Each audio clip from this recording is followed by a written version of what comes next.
বাংলাদেশের আমরা রাজনৈতিক পটভূমিটা দেখি, তাতে কিন্তু বাংলাদেশ নিজেদের জালেই অনেকটা বেশি জড়িয়ে আছে, ঠিক যেমন পাকিস্তান।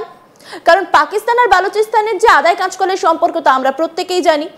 ঠিক তেমন ভাবে বাংলাদেশের বেশ কিছুটা অংশ কিন্তু আমরা জানি যে মায়ানমারের অনেকটা অধীনে চলে যাচ্ছে। এই পরিস্থিতিতে ভারতের সব সময় সর্বকালের বন্ধু রাশিয়া এবার কিন্তু অন্য দিক থেকে চাপ দেওয়া শুরু করেছে। কি করবে বাংলাদেশ, সেটাই এখন লাখ টাকার প্রশ্ন। কারণ বাংলাদেশ পাকিস্তানকে তো এখন নিজেদের বন্ধু ভাবতে শুরু করেছে, আর সেই বন্ধুত্বের চক্করে তারা ভাবে তারা যখন তখন ভারত হয়তো দখলও করে নিতে পারে। কারণ এর আগে আমরা বারংবার শুনেছি বেশ হাস্যকৌতুক কথা, কলকাতা তারা দখল করে নেবে।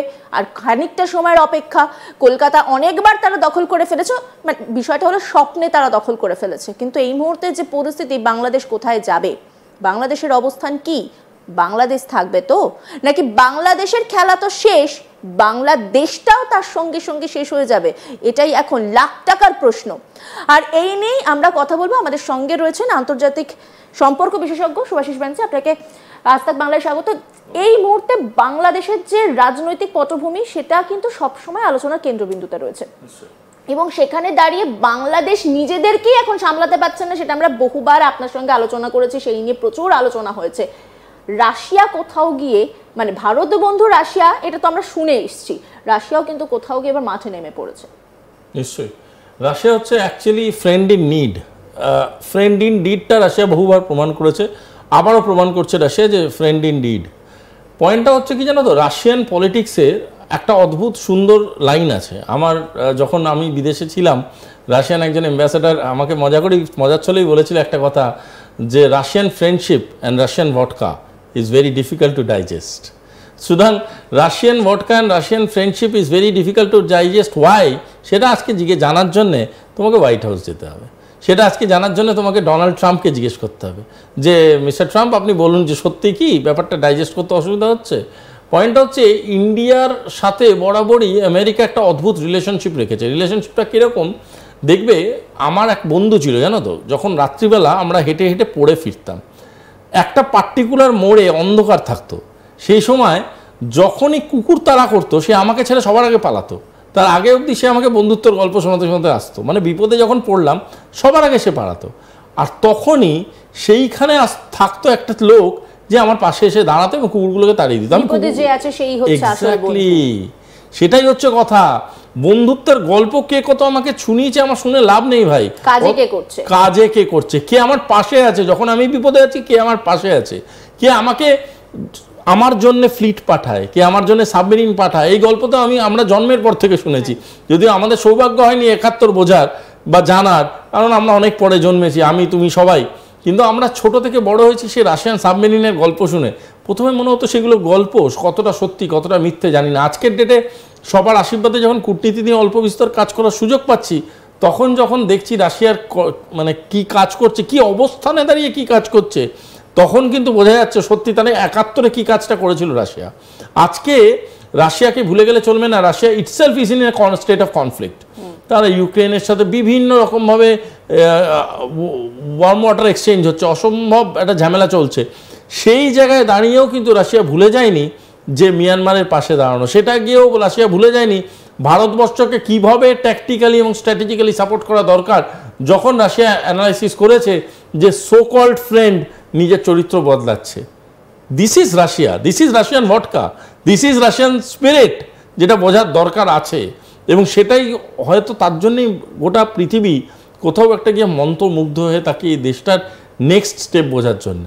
There is something about Russia. এখানে দাঁড়িয়ে আরো একটা বিষয় বলে যে history always repeated. Correct, absolutely. 1971 এর যখন কথা আসছেই, 1971-এও আমরা যে পরিস্থিতি দেখেছিলাম, বাংলাদেশকে বরাবর ভারত বন্ধু বলে এসেছে, আজও কিন্তু একই সম্বোধন করে আসছে। যদিও সম্পর্কগুলো একটা সিঁড়ি করে নামতে নামতে এমন একটা তলানিতে ঠেকেছে, ভারত মাথা ঠান্ডা রেখেছে বাংলাদেশের এগেনস্টে। যদি ভারত কিছু করা শুরু করে, বাংলাদেশ কোথায় যাবে, থাকবে কিনা, সেটা একটা বড় প্রশ্ন। সেটা তো একদিকে, কিন্তু অন্যদিকে যদি আমরা দেখি যে রাশিয়া গুটি গুটি পায়ে মিয়ানমারে পৌঁছে গেছে এবং গুটি গুটি পায়ে একটা নিশ্চিন্তভাবে একটা কাজ শুরু করে দিয়েছে, পরমাণু কেন্দ্র গঠন হয়ে যাচ্ছে, বাংলাদেশ কি করবে, পাকিস্তান কতটা সাপোর্ট দিতে পারবে?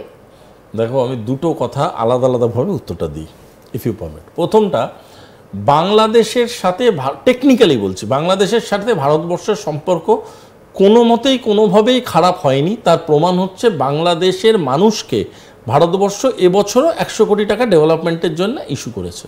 তার মানে কি, ভারতবর্ষের দায়বদ্ধতা বাংলাদেশের সাধারণ মানুষের প্রতি ভারতবর্ষ ইগনোর করেনি। Point 1 taken.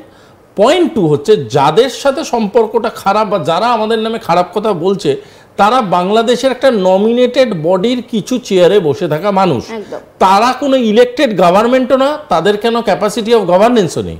সুতরাং তারা কি বলছে না বলছে একটা সময়ের পরে গিয়ে ইউ মে জাস্ট ইগনোর। মানে আমরা গাড়ির কাঁচ তুলে দিই না, গাড়ির কাঁচের বাইরে থেকে অনেক লোকই কথা বলে, it doesn't come to your ears. Okay, কিছু লোককে ইগনোর করাই ভালো। আর বাংলাদেশের কাছে এটা একটা বিরাট প্রাপ্তি। একটা মানুষ নোবেল প্রাইজ পেয়েছে, সে নোবেল প্রাইজ নিয়ে বিরাট লাফালাফি করে। বিশ্বাস করুন, আমরা যদি টোটাল একটা 100 কিলোমিটারের ড্রাইভ করি না, আমাদের 6-7টা নোবেল প্রাইজ পরপর বেরিয়ে আসবে। এত নোবেল লরিয়েট আমাদের এখানেই আছে আশেপাশে।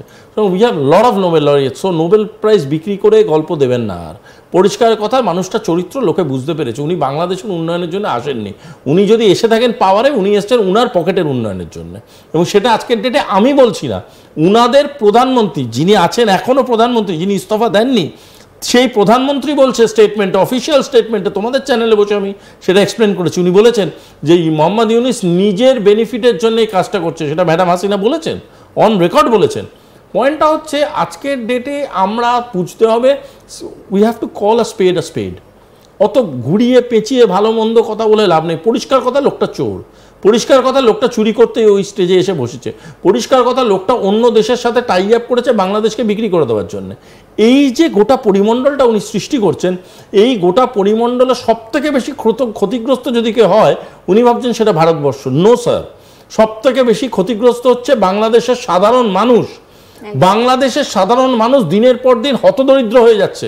বাংলাদেশের সাধারণ মানুষ দেখো, অর্থনীতি একেবারে তলানিতে পৌঁছে গেছে এবং পকেটে রীতিমতো আগুনের ছ্যাঁকা লাগছে। আরে আমরা একটা এত সুন্দর 5 স্টার এনভায়রনমেন্টে বসে বাংলাদেশকে দুঃখ কষ্ট নিয়ে আলোচনা করছি, because we are Indians, we are staying in India, we are staying in the largest democracy of the world.